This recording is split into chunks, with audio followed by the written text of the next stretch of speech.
안녕하세요. 오늘부터 매일같이 하나님의 말씀을 묵상하고 기도하는 시간을 가지려고 하는데요. 오늘은 시편 1편부터 시작해 보도록 하겠습니다. 당분간 시편을 계속 묵상하면서 하나님께서 우리에게 주시는 말씀이 어떤 것인지 생각해 보려고 합니다. 우리 한번 볼까요? 본문을 먼저 읽어봅시다. 복 있는 사람은 악인들의 꾀를 따르지 아니하며 죄인들의 길에 서지 아니하며 오만한 자들의 자리에 앉지 아니하고 오직 여호와의 율법을 즐거워하여 그의 율법을 주야로 묵상하는도다. 그는 시냇가에 심은 나무가 철을 따라 열매를 맺으며 그 잎사귀가 마르지 아니함 같으니 그가 하는 모든 일이 다 형통하리로다. 악인들은 그렇지 아니하며 오직 바람에 나는 겨와 같도다. 그러므로 악인들은 심판을 견디지 못하며 죄인들이 의인들의 모임에 들지 못하리로다. 무릇 의인들의 길은 여호와께서 인정하시나 악인들의 길은 망하리로다. 아멘. 네. 이 본문을 잘 보면은 복 있는 사람 그리고 악인들 이렇게 두 부류의 사람으로 사람들을 나누는 걸 볼 수 있어요. 예. 그렇죠? 그래서 1절부터 3절은 복 있는 사람이 받을 그 큰 복에 대해서 얘기를 하고요. 그리고 악인들은 이제 4절부터 6절은 이 악인들이 받을 저주에 대해서 이야기를 하는 노래라고 볼 수 있습니다. 이 복인 사람 어때요? 우선 악인들의 꾀를 따르지 않아요. 그러니까 하나님 말씀이 아닌 죄악된 길을 따르지 않고 그 길에 서지 않고 오만한 자들의 자리에 앉지 않습니다. 그리고 늘 하나님의 율법을 즐거워해요. 즐거워하고 묵상하죠. 네. 그렇기 때문에 그 사람은 늘 열매를 맺고 아, 잎사귀가 마르지 않고 늘 생명력이 흘러넘치면서 결국 형통한다고 말하죠. 이게 복 있는 사람들이 받을 복입니다. 근데 이 사람들의 특징이 뭐예요? 하나님의 말씀을 즐거워하면서 묵상하는 겁니다. 근데 이 묵상이라는 게 뭘까요? 묵상은 이런 겁니다. 계속해서 읊조리는 거예요. 그러면서 하나님의 말씀이 자기 자신에게 영향을 미치게 만드는 거죠. 예를 한번 들어볼게요. 여러분들이 너무 경제적인 고통이 심해요. 그래서 너무 힘듭니다. 그럼 막 자기 연민이 막 생기죠. 그래서 하나님 날 버린 것 같고, 그리고 뭐 이렇게 살다가 나 망해버릴 것 같고, 나는 뭐 너무 비참해질 것 같고 이런 생각이 들잖아요. 근데 그때 하나님 말씀을 계속해서 읊조리면서 떠올리면서 나한테 영향을 미치게 하는 거예요. 하나님의 말씀이. 내가 어려서부터 늙기까지 의인이 버림을 당하거나 그의 자손이 걸식함을 보지 못하였도다. 시편 37편 25절. 이 말씀 보니까 어때요? 의인이 버림당하지 않잖아. 하나님의 이 자녀들이 굶어 죽지 않을 거야. 염려하지 말고 계속해서 하나님을 신뢰하자. 하나님께서 나를 돌보실 거야. 지금 내가 잠시 고통을 겪지만은 인내하고 하나님을 바라보자. 이렇게 생각을 하면서 뭐예요? 자기 연민에 맞서서 하나님의 말씀을 통해서 계속해서 대응하는 거죠. 그래서 나와 내가 계속해서 대화를 나누는 과정이라고 볼 수 있습니다. 나의 부정적인 감정, 하나님을 향한 불신 이런 것들이 막 올라올 때 하나님의 말씀을 통해서 계속해서 이 불신을 잠재우고 하나님을 신뢰할 수 있도록 스스로 해가는 과정, 말씀이 나에게 영향을 미치는 과정이 뭐예요? 묵상인 거죠. 하나 더 예를 들까요? 사람 때문에 너무 두려울 때 여호와는 내 편이시라 내가 두려워하지 아니하리니 사람이 내게 어찌할까? 그죠? 사람 때문에 너무 두려워. 사람들이 나를 버린 것 같아요. 그렇지만 뭐예요? 하나님께서 내 편이시잖아요. 그러면서 스스로 계속 말을 하는 거예요. 하나님의 말씀이 내 영혼에 영향을 미치게 하고 계속해서 읊조리고 묵상하면서 실제로 묵상이라는 단어의 의미가 히브리어로 읊조리는 거예요. 계속해서 말하는 겁니다. 중얼중얼중얼중얼. 그러면서 아니야. 내가 지금 잘못 생각하는 거야. 불신의 생각은 잘못이야. 하나님의 말씀이 오라라고 나한테 말을 하는 과정이죠. 근데 이제 악인들은 어떻죠? 그렇게 묵상하지 않습니다. 그냥 바람이 나는 겨와 같아요. 바람이 나는 겨가 뭐예요?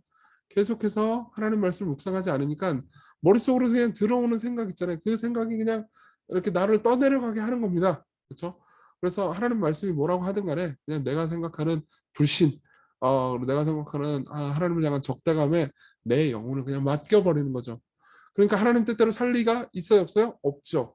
그러니까 마지막 날에 심판을 견디지 못하고 죄인들이 의인들의 모임에 들지 못한다. 그러면서 의인들의 길은 여호와께서 인정하시지만, 그렇죠? 악인들에게는 망할 거다. 이렇게 얘기를 하는 거죠.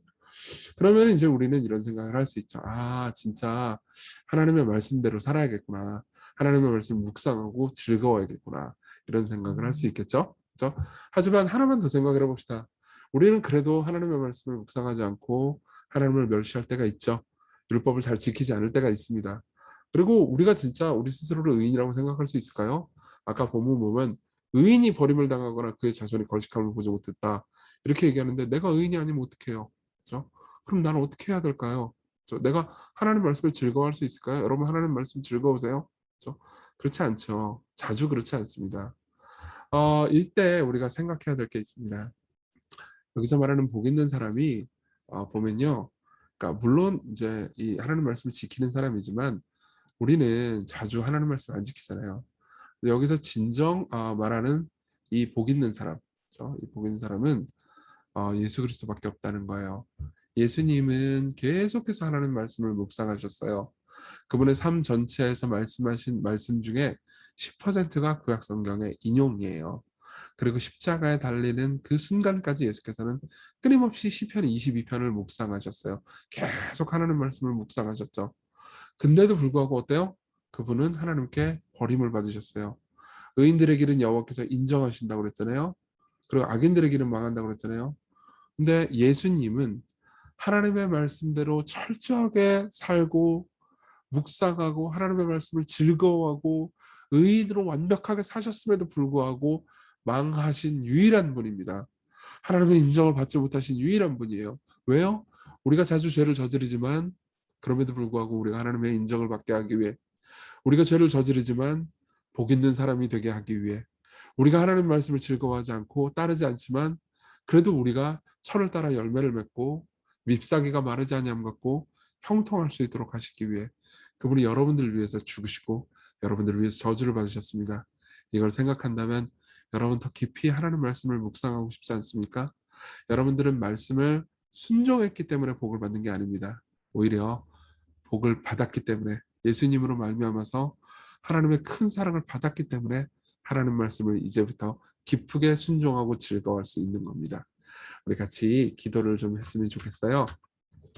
두 가지 기도합시다. 하나님의 말씀을 묵상하는 삶을 살 수 있게 해달라고, 그리고 오늘 하루 삶을 말씀 안에서 복되게 해달라고 우리 같이 짧은 시간 기도했으면 좋겠습니다. 기도합시다.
하나님 아버지, 오늘 하루를 시작하게 해주셔서 감사합니다.